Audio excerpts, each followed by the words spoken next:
एक देश, दो हिस्से। पूर्वी पाकिस्तान में कुछ बड़ा होने वाला था, कुछ गड़बड़ होने वाला था। 1971 का भारत पाकिस्तान युद्ध, एक नया देश बांग्लादेश। यह कहानी है पूर्वी और पश्चिमी पाकिस्तान के बीच राजनीति की, पैसों की और समाज की लड़ाई की। पूर्वी पाकिस्तान लोग ज्यादा, पर पश्चिमी पाकिस्तान के हाथ में सब कुछ। सरकार में, सेना में, हर जगह पूर्वी पाकिस्तानियों के साथ अन्याय। 1950 और 60 के दशक में बंगाली भाषा के लिए आंदोलन, एक भाषा दो संस्कृति और एक बड़ा फासला। 1960 के आते आते पूर्वी पाकिस्तान एक ज्वालामुखी बन चुका था।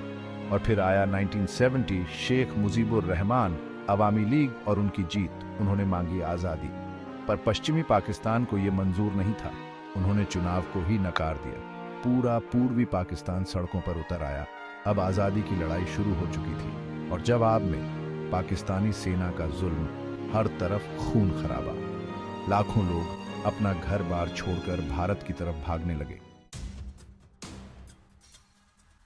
पूर्वी पाकिस्तान में आग लगी थी और उसकी लपटें भारत तक पहुंचने लगी थी। अमेरिका और ब्रिटेन दोनों पाकिस्तान के साथ थे। उन्होंने भारत पर दबाव बनाना शुरू कर दिया, कहा कि भारत पाकिस्तान के मामलों में दखल ना दे।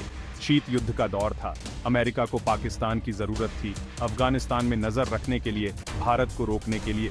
निक्सन और उनके सलाहकार हेनरी किसिंजर, वो सब कुछ शीत युद्ध के चश्मे से देख रहे थे। उन्हें डर था कि भारत सोवियत संघ के करीब जा रहा है। इसलिए अमेरिका ने पाकिस्तान को हथियार दिए, पैसा दिया, भले ही पाकिस्तान जुल्म कर रहा था। ब्रिटेन के प्रधानमंत्री एडवर्ड हीथ, वो भी अमेरिका के साथ थे। उन्हें भी डर था कि भारत के दखल से माहौल खराब होगा। अमेरिका और ब्रिटेन ने संयुक्त राष्ट्र में भी भारत के खिलाफ प्रस्ताव रखे।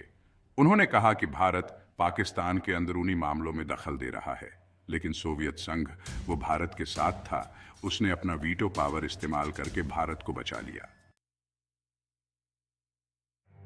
ऐसे मुश्किल समय में भारत को एक दोस्त की जरूरत थी और वो दोस्त था सोवियत संघ। पश्चिम देश भारत पर दबाव बना रहे थे और पूर्वी पाकिस्तान में हर दिन लोग मारे जा रहे थे।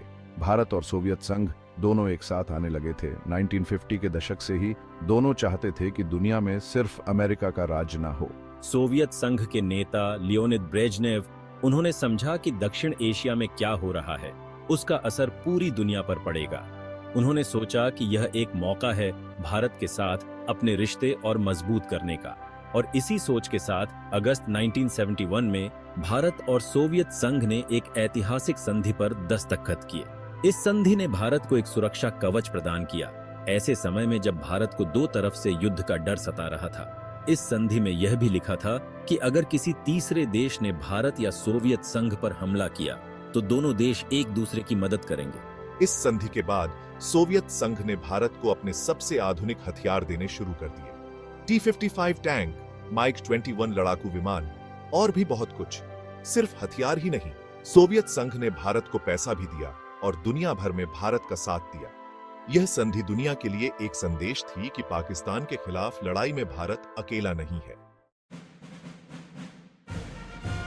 सोवियत संघ ने सिर्फ बातें नहीं की, उसने भारत की मदद के लिए अपनी पूरी ताकत झोंक दी। भारत और पाकिस्तान की सेनाओं में जमीन आसमान का फर्क था। खासकर नौसेना के मामले में पाकिस्तान भारत से काफी आगे था। यहां भी सोवियत संघ भारत की मदद के लिए आगे आया।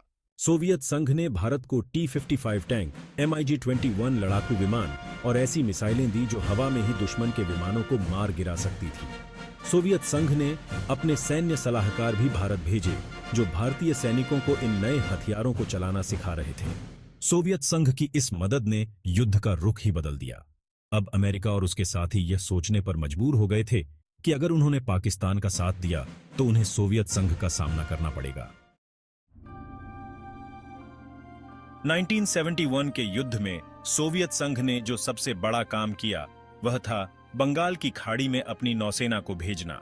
सोवियत संघ को डर था कि अमेरिका अपनी नौसेना पाकिस्तान की मदद के लिए भेज सकता है, इसलिए उसने अपने सबसे खतरनाक जहाज, जिनमें परमाणु हथियार भी थे, बंगाल की खाड़ी में भेज दिए। मिन्स्क नाम का एक बहुत बड़ा विमानवाहक पोत इस बेड़े का नेतृत्व कर रहा था। यह अमेरिका के 7वें बेड़े को रोकने के लिए काफी था। अमेरिका ने दखल देने की हिम्मत नहीं की। बंगाल की खाड़ी में सोवियत संघ की मौजूदगी ने सबका ध्यान खींचा। पाकिस्तान और उसके साथी घबरा गए। दुनिया ने देखा कि सोवियत संघ भारत के साथ डटकर खड़ा है। अब कोई भी पाकिस्तान को बचाने की हिम्मत नहीं कर सकता था। सोवियत संघ ने अमेरिका की नौसेना को बंगाल की खाड़ी में घुसने से रोक दिया था और इसी वजह से भारत युद्ध जीत गया।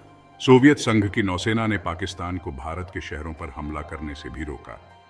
पाकिस्तान चाहता था कि वो समुद्र के रास्ते भारत में घुसकर हमला करे, लेकिन सोवियत संघ ने उसे ऐसा करने से रोक दिया। भारत को अपनी पीठ की चिंता नहीं थी क्योंकि सोवियत संघ उसके साथ था। भारतीय सेना और मुक्ति वाहिनी ने मिलकर पूर्वी पाकिस्तान पर धावा बोल दिया। पाकिस्तानी सेना के हौसले पस्त थे, वो टूट चुकी थी। 13 दिन के अंदर ही ढाका पर कब्जा कर लिया गया। पाकिस्तानी सेना ने हथियार डाल दिए। 1971 का युद्ध खत्म हो चुका था।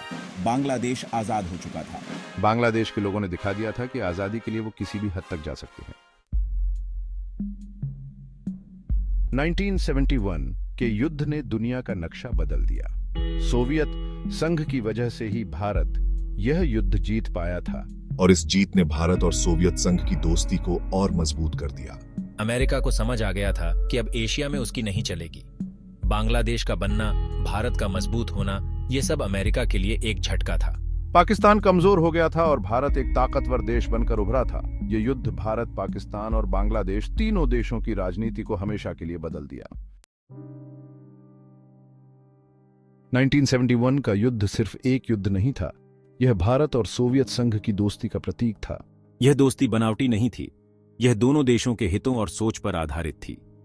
इस दोस्ती ने एशिया में शांति बनाए रखने में महत्वपूर्ण भूमिका निभाई। 1971 में सोवियत संघ ने दिखा दिया था कि वो अपने दोस्त के लिए कितना कुछ कर सकता है। भारत और सोवियत संघ की दोस्ती सिर्फ हथियारों तक ही सीमित नहीं थी। दोनों देशों ने मिलकर व्यापार किया, एक दूसरे की संस्कृति को अपनाया और विज्ञान के क्षेत्र में भी मिलकर काम किया।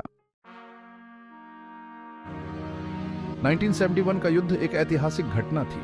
इस युद्ध ने दक्षिण एशिया का नक्शा ही बदल दिया। इस युद्ध से ही बांग्लादेश का जन्म हुआ। बांग्लादेश के लोगों को आजादी मिली। सोवियत संघ ने इस युद्ध में महत्वपूर्ण भूमिका निभाई। उसने भारत को हर तरह से मदद की, चाहे वो हथियार हो, पैसा हो या फिर दुनिया भर में समर्थन हो। सोवियत संघ की बदौलत ही भारत युद्ध जीत पाया और बांग्लादेश आजाद हो पाया। आज भी दक्षिण एशिया की राजनीति पर 1971 के युद्ध का गहरा प्रभाव है। सोवियत संघ ने इस क्षेत्र के भविष्य को हमेशा के लिए बदल दिया।